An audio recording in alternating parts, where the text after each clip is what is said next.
মাননীয় সদস্য জনাব এস.এম. আতাউল হক, সাতক্ষীরা ৪, ২ মিনিট। রহমানুর রহিম। মাননীয় স্পিকার, আপনাকে অসংখ্য ধন্যবাদ।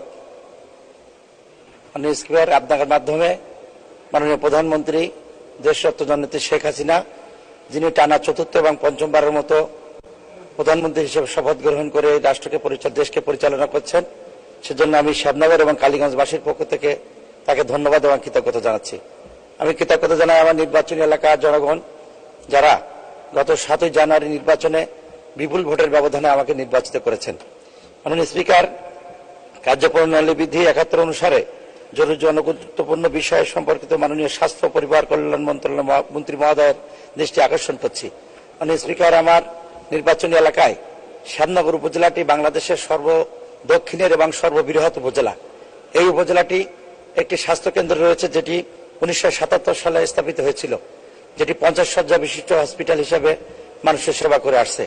পাশাপাশি আমার নির্বাচনী এলাকার কালীগঞ্জ উপজেলায় একটি স্বাস্থ্য কমপ্লেক্স রয়েছে, যেটি ১৯৬৩ সালে নির্মিত, এটিও ৫০ শয্যা বিশিষ্ট হসপিটাল। আমাদের এলাকা লবণাক্ত এলাকা, যে জন্য এই হসপিটাল দুটি মানুষের স্বাস্থ্যসেবা গ্রহণ করার মতো এবং ডাক্তাররা সেখানে স্বাস্থ্যসেবা দেওয়ার মতন অনুকূল পরিবেশ নেই।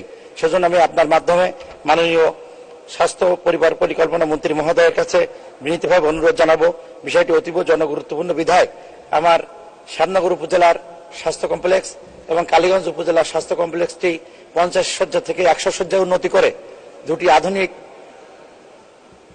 হসপিটাল নির্মাণের জন্য আমি আপনার মাধ্যমে মাননীয় স্বাস্থ্য পরিবার কল্যাণ মন্ত্রী মহোদয়ের কাছে বিনীতভাবে দৃষ্টি আকর্ষণ করছি। মাননীয় স্পিকার, আপনাকে অসংখ্য ধন্যবাদ। ধন্যবাদ মাননীয় সদস্য।